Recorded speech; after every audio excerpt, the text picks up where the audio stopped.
Are you packing your bags, son, and you're going away? Can't say we don't blame you, but you hear what I say. Yes, your mother will miss you, but we mustn't complain. You'll never come back to the Cotswolds again.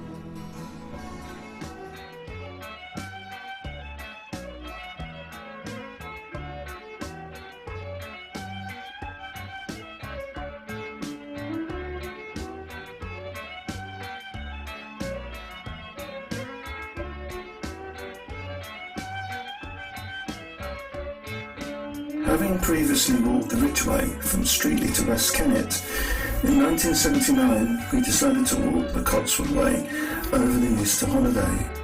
Although this walk was established in 1970, to the uninitiated this was a fairly new walk.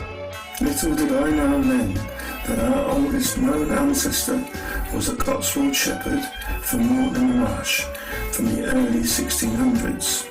These slides are a record of our walk taken with a Chinon CE4 camera on Kodachrome 64 slide film. Many people have walked this route or short sections of the route, faster and in more detail. The purpose of this video version of these slides is to allow others to compare modern day views against these which are now over 40 years old.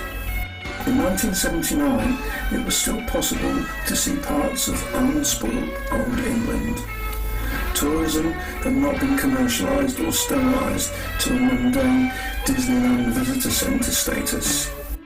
It was still very much a post-industrial revolution working landscape, just a bit more mechanised, barely any computers and no mobile phones.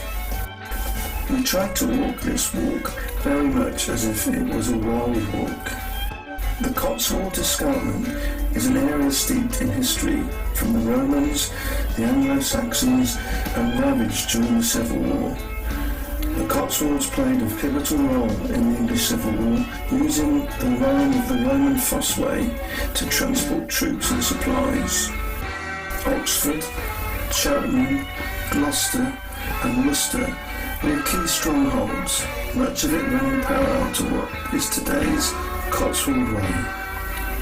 The battles of Edge Hill on the Roman Cotswold Edge, Lansdowne by Bath and Stow-on-the-Wold had a major effect on life in the Cotswolds at that time. This history shaped England. In the distance, in a number of these slides, lies Wales, the other side of the River Severn. Like most walks, our journey was full of episodes. Every night was spent in a tent, with no formal camping facilities available. Our first night's encounter was with a farmer. It was nearly dusk, and we were struggling for a place to pitch up.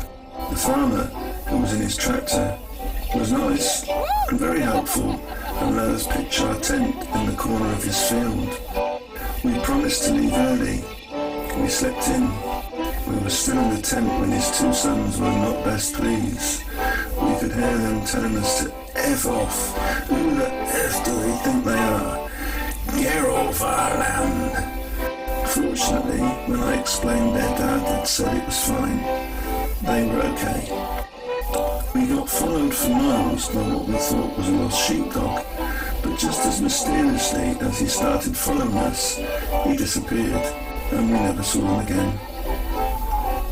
Easter walking on the Cotswold Way has its own challenges. Food was one of them. At that time, our locations and timings meant pubs and shops were closed, so it was good that we took most of our food with us. Fortunately, the weather was also good, but there were showers, some of them heavy. One of the interesting highlights was the wooden Easter crosses built on some of the hills. Some of the stiles and gaits were challenges too, particularly towards the end of the day, when tiredness clicked in. The noise of bleating lambs rang in your ears constantly wherever you looked. Meanwhile, skylarks were to be heard on the bright days on the open ridges. I wonder if this is still true today. Looking back, the makes of cars really put a date stamp on the views, particularly the view of the Bristol Omnibus's 441 service. Even in 1979, country bus services from major operators were getting unusual. It was unfortunate that we were unable to finish the walk from Broadway to Chipping Campden.